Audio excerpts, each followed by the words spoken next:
Hello, hello, hello. Welcome back. Again, my name is Ebony Bowler, owner of Bowler and Associates Group, an insurance and financial company. And welcome to my YouTube channel.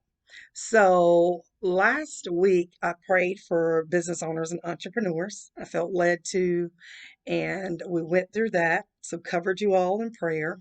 And then yesterday we talked about how I believe, and I'm not the only one I found out that believes that every person should have a business, own a business. Why? Because the tax codes and this entire country was pretty much built off of the concept of business. Entrepreneurs, innovators are always coming up with new ideas. So, as I explained to you yesterday, I'm looking for like minded people so that we can grow together and go together. Today, I'm going to talk about how to discover what it is that you're good at if you have never ever owned a business, how to find the business, how to find what it is that you should do, and give you some pointers. Before I do that, give you a quick background of who I am so that you know that there is some accreditation there or some qualifications there that qualifies me to talk to you about it. So, been an entrepreneur, as I said, since I was 16 years old. Worked for various companies, however, worked in corporate America for years, but I always had like this side hustle or mentality of having a business. Started my own company in 2020, an insurance agency, and my company is profitable. Thank the Lord. That also, I also have a auto detailing and power washing company. That company is also profitable, thank the Lord. So I know quite a bit about business. Have had people reach out to me in the past asking for business consulting. I did it most of the time for free for family and friends, giving them ideas. Now I'm moving the channel on that, and I am going to start another company, and it's going to be in that former area, but I don't want to give out all the secrets. But okay, let's get started. You heard a little bit about me, what qualifies me to help you, to tell you I do have two businesses. They are profitable, and I have been licensed for 20 plus years in the insurance industry, been successful there. And then also, as I stated before, I have another company as well that is successful. So I'm on track, own multiple companies, will be a serialpreneur for my entire life. And yes, I am on the way to that $1 billion flow. So I do think big and I plan big. I work hard, but I also like to play hard. So the first thing is, you say to me, Ebony, I don't even know what business I would start, or I have a business, but it's just not quite working out. I don't know if I'm in the right industry, if this is something I should be doing. So the first thing I tell you to do is to solve a problem. Yep, my handwriting is not the best, as you can see, but it's legible. So solve a problem. That's the first thing. I know you've heard this before, but I'm going to tell you in a little bit of a different manner, but it's true. It's just like what you see now. Men, you probably won't get it, and certain ethnicities may not get it, but my hair is crochet. It's the easy, simple way to protect your hair underneath. And it's also a convenient way to always have a hairstyle when you have places to go, people to see. Or like me, I'm making all of these YouTube videos and I just don't want to come on the screen looking straight crazy. But I am myself authentically. And that's what we're going to talk about that you need to do. So solving a problem is the first thing to owning a business. Are you good at solving a problem? One of the problems I solve in my business, I'll tell you in both businesses. In the insurance industry, for the first like 15 years of me being an insurance agent before I started an agency, I solved the problem of helping people find money when it's time to bury someone. Most people don't have 20, 30,000, 50,000 sitting around if someone dies. So I solved that problem. Also, if the person dies and other people needed their income, there's a way to replace that income. So that's what I do. I help people solve one, the area of being able to bury someone and have a funeral and decent services to put the person away. And then secondly, having money left over for any heirs, any children, other people that were dependent upon the person's income that passed away. Okay. And then also, I also work in Medicare. So I help individuals who are Medicare recipients, be able to afford to pay for things that Medicare does not cover or the gaps that Medicare does not cover. So again, I solve a problem. In my detailing business and power washing, people don't want to clean their cars. Most cars are yucky. People are in cars, they're eating, they're doing all kinds of stuff. We're not going to name it all. So my husband and I solve a problem with that. We clean people's cars that don't want to clean them, and we power wash people's houses. So the HOA doesn't sue you or bill you or anything else or fine you for having a dirty house in a beautiful neighborhood. Okay. So that's the first thing. And then the second thing I would say is once you figured out a problem that you can solve, that next thing would be you would do it for free. Whatever that problem is, you would do it for free. Would do for free is what this flashcard says. Example of that, I help many seniors that are not my clients figure out Medicare. So I do it for free. Something I love to do. I've helped many of people and given people company names and even sent them policies that they can take out for themselves with their children. And they may or may not even do business with me. But it's something I would do for free. I love to educate. I love to talk. I love to help. So that's the second point. If you're going to start a business, one, you want to solve a problem. Two, you would love it to do it for free. If you already have a business, but you're not solving a problem, that may be why you're not profitable, or you don't love it, that might be another reason why you're not profitable. All right, the next thing is that you're good at it, or you will willing to practice at being good at it. So that says good at it or willing to practice. And what I mean by that is I am a knack for speaking to people. Very good, very great at communication. I've spoken in front of crowds, never nervous to do it. When I say nervous, maybe slightly, only because I am a Christian and I do know I'm accountable of what I say. So I'm always looking at the Father, like, make sure I'm telling people the right thing and doing the right thing, okay? But you want to be good at whatever it is that you do. And if you're not good at it, be willing to practice at it. You know, you heard of those wonderful tennis players. They practice until they were fantastic at it. So even if you're not good at it, but you're willing to practice to be good, I had to do it even myself with insurance. Oh my gosh. I've probably over 20 plus years that I've been licensed. I've made over $1 million in the insurance industry. And I have probably had a totality in my lifetime of thousands of customers. So I had plenty of time to talk, to understand what I was telling them, to know what I was doing, build rapport when I go in the home, all those things.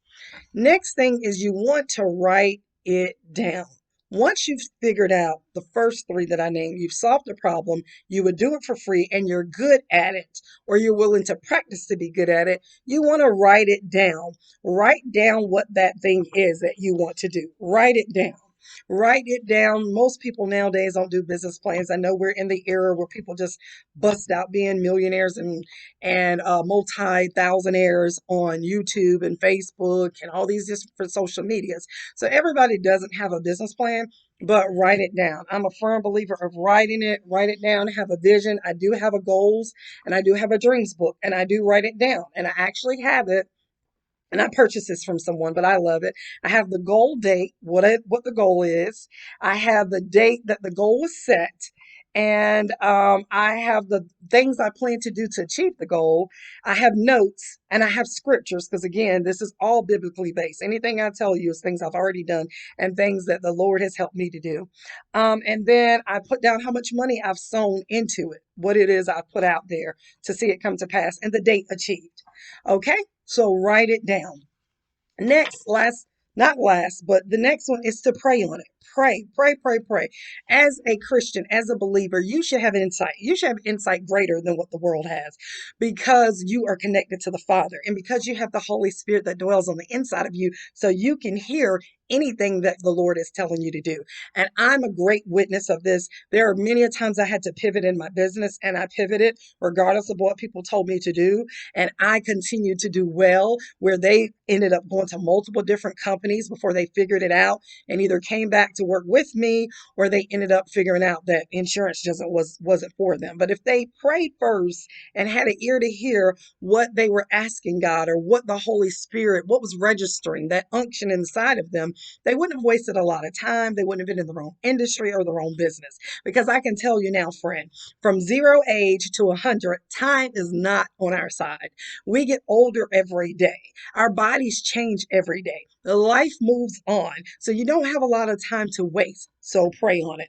Once you've discovered what the problem is that you're going to solve, something you do for free because you got to love it or like it, get good at it or already good at it or practicing getting good at it, writing it down so it's right there in your face that you have it and you look at it daily, such as I do, and then you pray on it. Pray about it, talk to the Lord about it. And we're almost done. Try not to keep these videos too long, but I want it to be very meaningful and impactful for you, okay? Then, once you've prayed on it, research, research, research. I am a research queen. I'm just going to toss that in the air right there. Research. I research everything. If I'm going to buy something, I research it. If I'm going to do a business, I research it. As you can see behind me, that's my husband's beautiful artwork. Yes, he's an artist. That's a whole nother business that we are entertaining. But I researched that thing. I helped him to research what he should sell his paintings for. Hint, hint, he sold his first painting this year. Whoop, whoop, whoop. So I research. You got to know your competitors, not necessarily, but at least know what they're doing, what's working for them, what's not. Know where you fit in, something that you may do different or better. One of the things that I do different and better as an agency owner and a business owner is I'm great with people. I truly care about people. So people have no problem opening up to me. I'm also a very honest person, and that's something else that they like. I wouldn't say brutally honest because I don't like to hurt people's feelings, but I'm honest to the point that I'm not going to get in trouble with my father for you. I don't care if it's fear, I don't care if it's money. I'm just not going to tell the lie or be dishonest as much as possible. Have I ever told a lie? Absolutely, not perfect, but it's never my intentions to. And so research is very important. Know your business, know what you're doing, know where you're going, know the craft or get out of it because nobody's going to continue to pay you or you're not going to be successful if you don't know what the world you're doing. And then remove the need for approval. Remove the need for approval. Do not need the approval of man, family, or friends. I repeat, do not need the approval of family or friends. Remove the need for approval. Now, I struggled with this for years. I still kept going on in my insurance business and I still kept doing what I was doing, but I got a lot of backlash. I got a lot of people that didn't believe in me. Some people still don't believe in me now. It's going to be once I'm a multimillionaire billionaire, they may come then and believe in me. By then it's too late, but that's okay. I won't hate them, but they just won't have that time and energy from me that they had when they thought I was a nobody, or in their opinion, I was crazy, or I should have just got a job. Why am I always trying to do a business? And so don't look for people to believe in you at the beginning. Don't expect people to have your back. I'm not saying be a Debbie Downer. I'm not saying be a negative Nancy, but have realistic expectations, and your expectations should come from God. Trust in Him, believe in Him, look for His approval, measure yourself by the things that you read in the Bible about God and the experiences that you have with Him.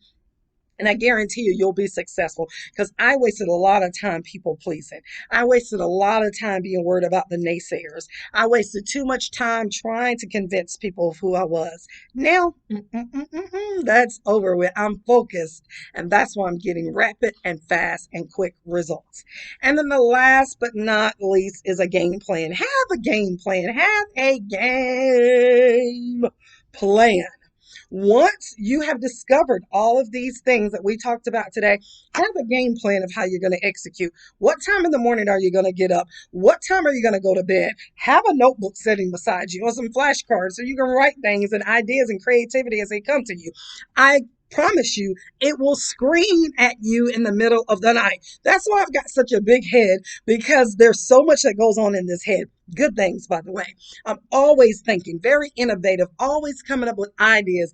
I can sit down in front of a person and help them solve their problems easily, whether it's in business, whether it's in marriage, in so many areas. Why? Because one, I'm a researcher, so I'm very knowledgeable about things. Why? Because I also pray on it, so I get inside scoop from the Holy Spirit. Why? Also because I'm always looking for a game plan or giving them a game plan. Why? Because I write things down. Why? Because what I do, I would do for free. Why? Because I'm good at it already, or I practice, practice, practice until I got good at it. All right, so that is the end today. We talked about starting somewhere, starting that business, figuring out what you need to do. Next video, we're going to talk about at the beginning, how you start a business, what it takes to be a business owner, the things that you need to have, the basic things in opening your business. So many people think it's just, oh, I got a business name and I'm ready to go out there. No, you got to have phone numbers. You got to have websites or some way people can contact you. They can see your referrals, your resources. They can see that you're reputable, different things such as that. So I pray that this blessed you. Again, I am a Christian believer who is helping other Christian believers follow their purpose, on purpose with passion. And again, my name is Ebony Bowler, owner of Bowler and Associates Group, where we practice the 4 E's. We educate, we encourage, we empower, and we exemplify. Woo! The next one, I might share a bit of the dollars that I make in my business, just so that you know I'm not just a bunch of hype, fluff, or talk. What you get is what you see, and that's me. Love you. Have a great day. Bye.